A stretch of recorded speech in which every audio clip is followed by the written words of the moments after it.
आजकल के बच्चों के लिए सीख देने वाली एक छोटी सी कहानी। मालिक ऐसा बेटा किसी को ना दे। एक बूढ़ी औरत हर रोज सुबह से शाम तक अपने पुराने और कच्चे घर के दरवाजे के सामने बैठी रहती। एक दिन एक आदमी जो हर रोज उस रास्ते से जाता था, उस बूढ़ी औरत को देखता था तो सोचने लगा कि फटे पुराने कपड़े पहने हुए औरत हर रोज यहाँ क्या करती है। वह उस औरत के पास गया और पूछा, अम्मा कैसी हो? बूढ़ी औरत हाथ आंखों के ऊपर रख कर उस आदमी को देखने लगी और कहा, मैं ठीक हूँ।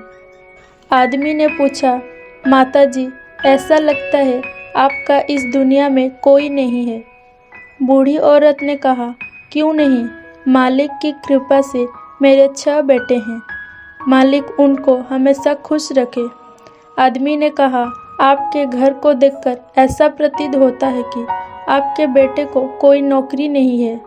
तो बूढ़ी औरत ने कहा, नहीं बेटा, ऐसी बात नहीं है। मेरे बेटे तो बहुत पढ़े लिखे हैं। मैंने और मेरे पति ने मजदूरी करके अपने बच्चों को पढ़ाया लिखाया है। एक बेटा इंजीनियर है, एक डॉक्टर है और बाकी के बड़े बड़े कारोबार करते हैं। मेरे पति का 2 महीने पहले ही देहांत हो गया है। आदमी ने पूछा, माताजी, आपके बेटे कहाँ हैं?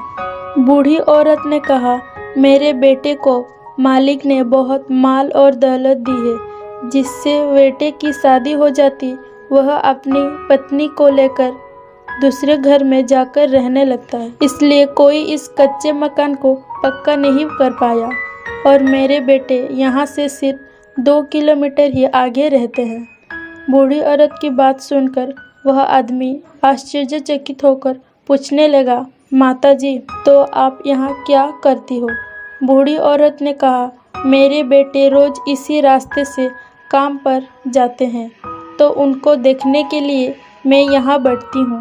लेकिन अब तो मेरे आँखों की रोशनी भी बहुत कम हो गई है, तो मैं अपने बेटे को कार में बैठे हुए सही से देख भी नहीं पाती।